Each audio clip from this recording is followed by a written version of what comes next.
Well, first, thank you very much for having me on your program.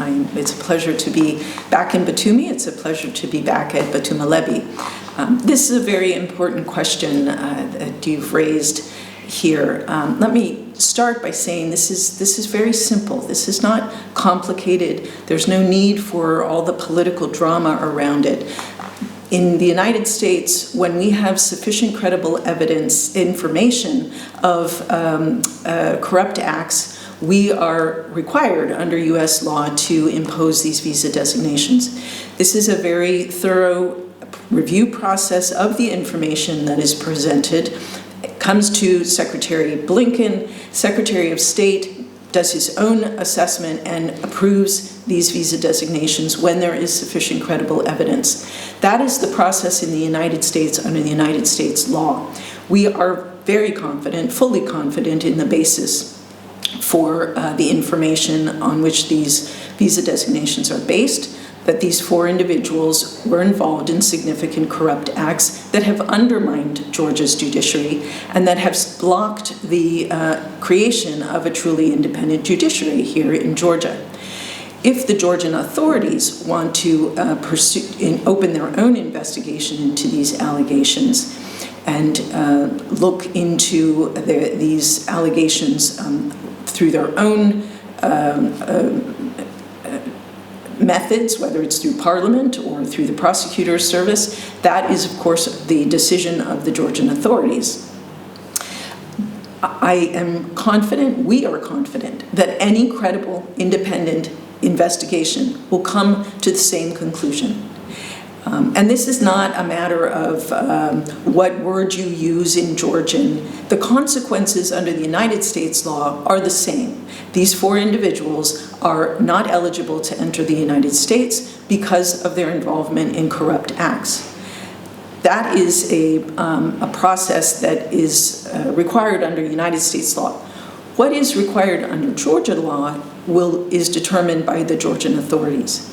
Parliament has the tool to open an investigation into corruption, into these allegations.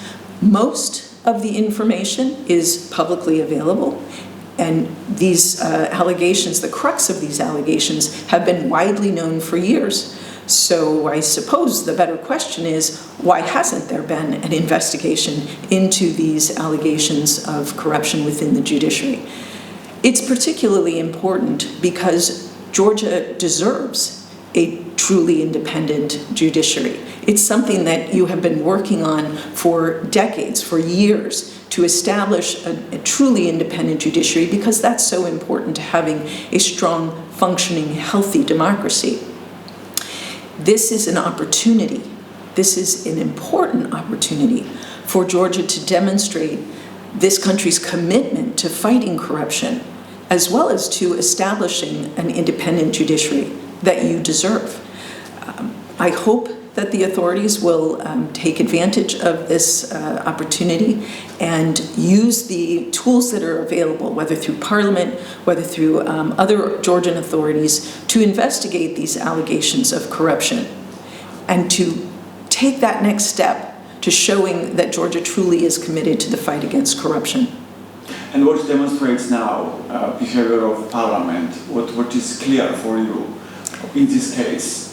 It's disappointing to again see boycotts of Parliament being used to prevent members of Parliament from doing the job that they were elected to do. They're not elected to stay out of Parliament. They're elected to come into Parliament, work, and do the hard work that it takes to represent the people of Georgia's interess. That doesn't mean that you're not going to have hard work and you're not going to have arguments and you're not going to have disagreements in Parliament. Every Parliament has that.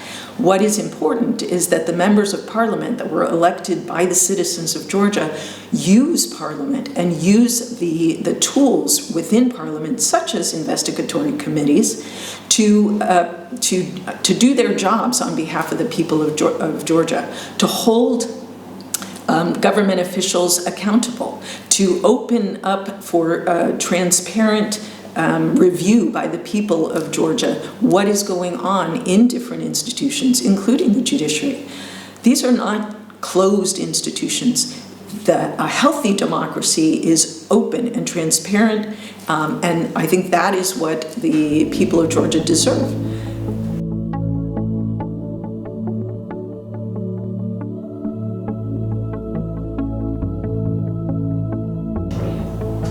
Well, Georgia has just so far exceeded my expectations. I have experienced Georgian hospitality before I arrived here. I once had a wonderful New Year's celebration with a Georgian diplomat in Ankara when I was posted there.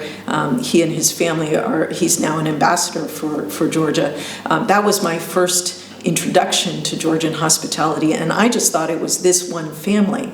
I didn't realize that the whole country is so warm and so generous and so hospitable. So for me, it's been just a wonderful experience to come and have a chance to travel around this country, to meet so many inspiring Georgians who are creating businesses or committed to helping their country build your democracy, doing all sorts of activities that are meant to strengthen Georgia and move Georgia forward toward your European future.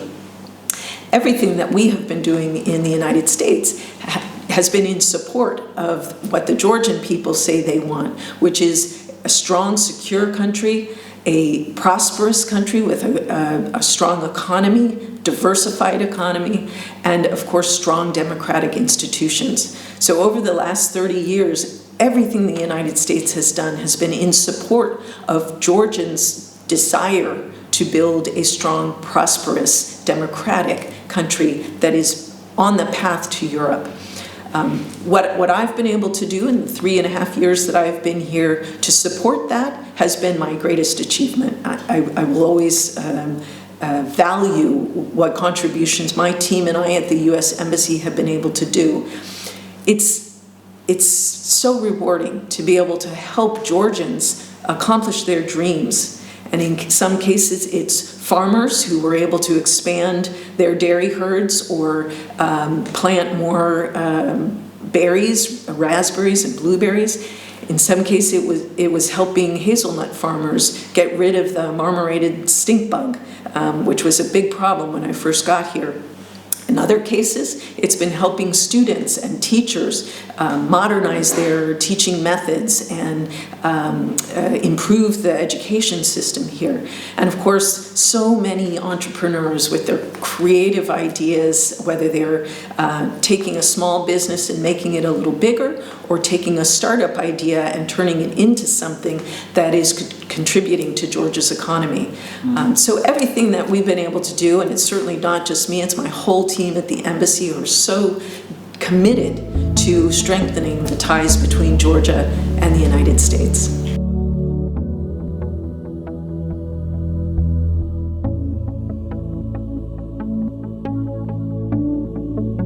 Well, Ambassador-designate Dunnigan will be arriving soon, probably sometime later in the summer or fall, and she is one of our very best diplomats. She's very experienced. She has a great deal of experience in this region and also in energy, so I think that's going to be very useful as Georgia looks to develop its renewable energies and also developing the middle corridor opportunities. My advice to Ambassador Dunnigan would be to travel all around Georgia. It's so valuable to see beyond Tbilisi, to come to Ajara, to come to Racha and Imereti, all the provinces here. I was very fortunate last year that I was able to travel to all of the regions to celebrate our 30th anniversary of diplomatic relations. What I so appreciated about that is it shows how diverse this country is, and you don't see that as much in Tbilisi. When you come to the regions and you see the different traditions, you see the history and how that has affected different parts of Georgia, then you really understand how fascinating the country is, how complex the country is, and that there's a few things that tie all Georgian regions together, and that is just this wonderful hospitality, this wonderful commitment and love of freedom and independence, and truly a respect for human rights that is so much a part of your culture. So my advice would be to travel as much and as often as possible, and to talk to as many different Georgians all over the country as she can.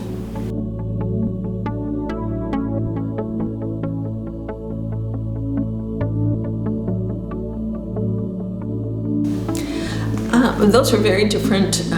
Those are very different decisions and processes. But what I see is that we already have a number of different ways that Georgians come to visit the United States. We have extensive exchange programs.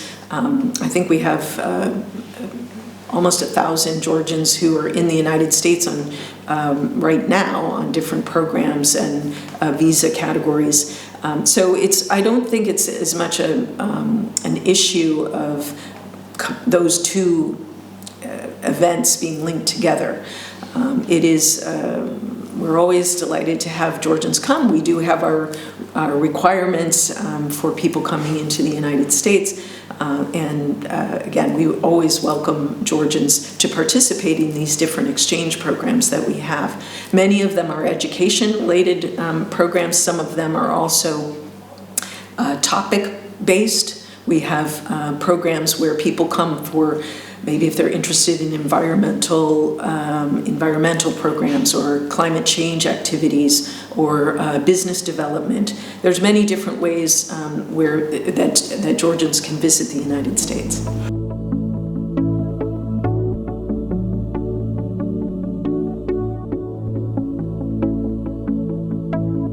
I would say please, please, please don't do this. Please do not try to enter the United States illegally. It's very dangerous. It's expensive. You're putting your life at risk in many cases. This is a bad idea. It also means that if you are caught, you will not be able to enter the United States again. You are giving up that chance of ever coming to the United States legally. So yes, there's a lot of steps involved in getting a visa to come to the United States. We try to make it as simple as we can, but I know for some people it's complicated. But please follow the rules, come legally. We welcome you to come legally, but please don't come illegally. It's far too dangerous. And what's the government's role in this process, Georgian government? What do you think? Continuing to make it attractive for people to stay here in Georgia, and there are a number of programs that I think are trying to do that. I was meeting with some Georgian entrepreneurs yesterday through GITA, the Georgian Innovation and Technology Agency, that runs the tech park here in Batumi. Mm-hmm. Groups like that, agencies like that are designed to help Georgians be able to accomplish their dreams, set up their businesses, grow their businesses here in Georgia, are, I think, what people are looking for. Most Georgians I've met don't want to leave Georgia. They love Georgia, and I can see why. It's a fabulous country. So while I think it's great to travel and visit other countries and maybe bring back some ideas from that experience, my sense is Georgians want to stay here and have the opportunity to raise their families and grow their businesses here in their own country.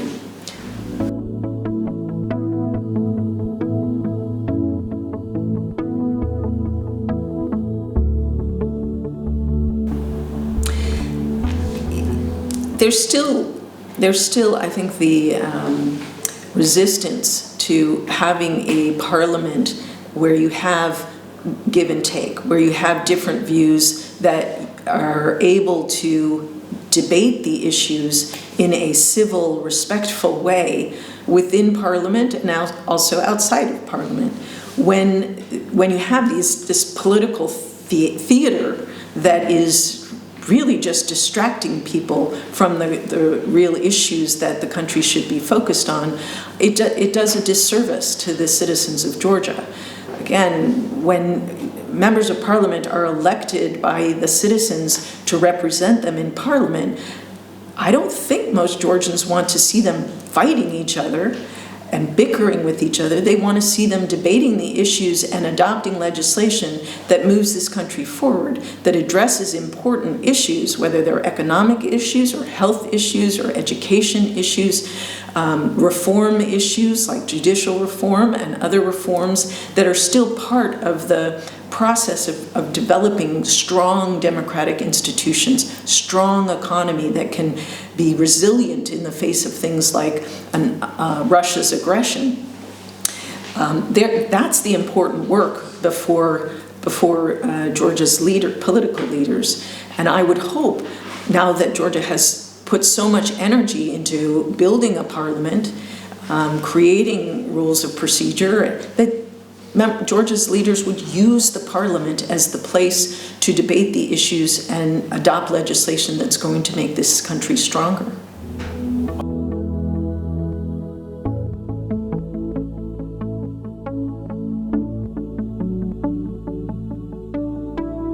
Well, I hope we never see that, but I will say that the relations between the United States and Georgia are strong, they're robust, they are made for the long haul. Of course, we are going to have disagreements. That's inevitable among friends.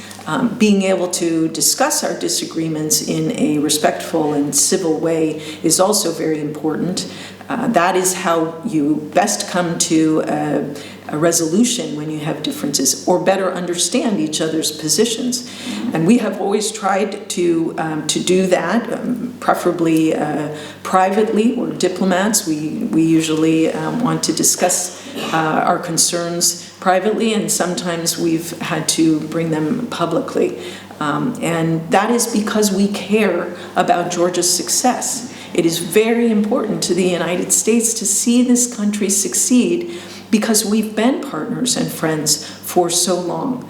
And we know that the Georgian people are committed to this European future that is based on freedom, that is based on democracy, that's based on rule of law and human rights. These are the same elements, these are the same principles that every member of NATO and every member of the European Union live by.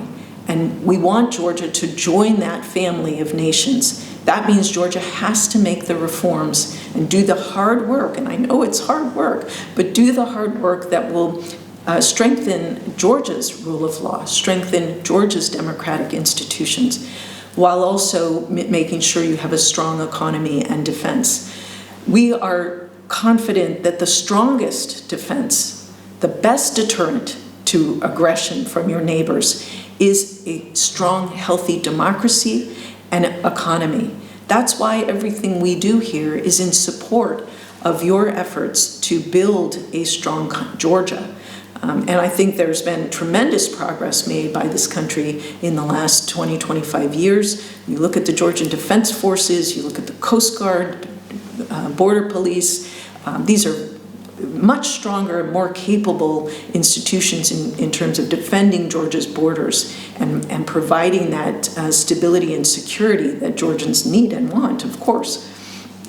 The same with the economy. Your economy has diversified. It's not as dependent on Russia. It doesn't need to be dependent on Russia. You have so many other market alternatives. And many Georgian businesses and farmers are moving away from Russia and moving toward more reliable markets. And then, of course, the hardest part is doing the reforms that are needed to build your democracy. To transition away from that Soviet model to something that is going to really provide the kind of security and stability that Georgians are looking for. We want to support you 100% of the way on this road to Europe, on this road to the European Union, on the road to NATO. In the end, it's the Georgian government and the Georgian people and Georgia's political leaders who have to do the hard work. We can only support you. But as I said, the United States will not walk away from Georgia. And we hope that Georgia's political leaders will not walk away from the United States. We have a good partnership now. We work together very closely on a whole range of sectors and activities. It's a robust partnership, and I am confident that it's going to just keep getting stronger. We have so much more work to do together.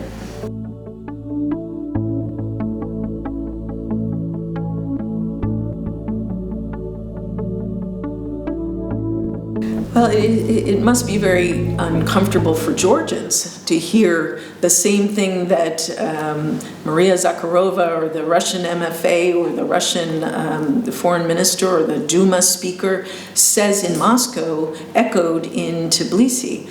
That must be very, very uncomfortable for Georgians. I find it very surprising and unfortunate because we know that the purpose of this kind of propaganda is to keep Georgians divided, keep Georgians distracted and fighting amongst each other, confuse the public so that people aren't sure what's going on. This is a critically important time. This is a tactic that Russia has been using for a very long time. I think Georgians are familiar with it from the Soviet period, even before the Soviet period. But it's really important to be alert to the kind of propaganda that is trying to undermine Georgia's commitment to a European future, Georgia's friendships and strategic partnerships with the United States and with European Union member states. That is the goal of this propaganda, is to pull Georgia away from your European path. And what we have seen very recently, over 100,000 Georgians coming out onto the streets throughout this country saying, we want Europe. This isn't about politics, this isn't about political parties, it's not about politicians. This was the Georgian people peacefully demonstrating and expressing their commitment to their European future. No one can ignore that message, and certainly no government should ignore that message. Right now is the time for all Georgians, but especially all Georgia's political leaders, to stop fighting, to unify behind getting the work done. There is still a lot of work to be done to show the European Union member states Georgia's full commitment to making the reforms needed to be a member of the European Union and also a member of NATO. Get down to work and get it done so that in December we can all be celebrating with Georgia's getting the candidate status decision. But that doesn't come just by showing up.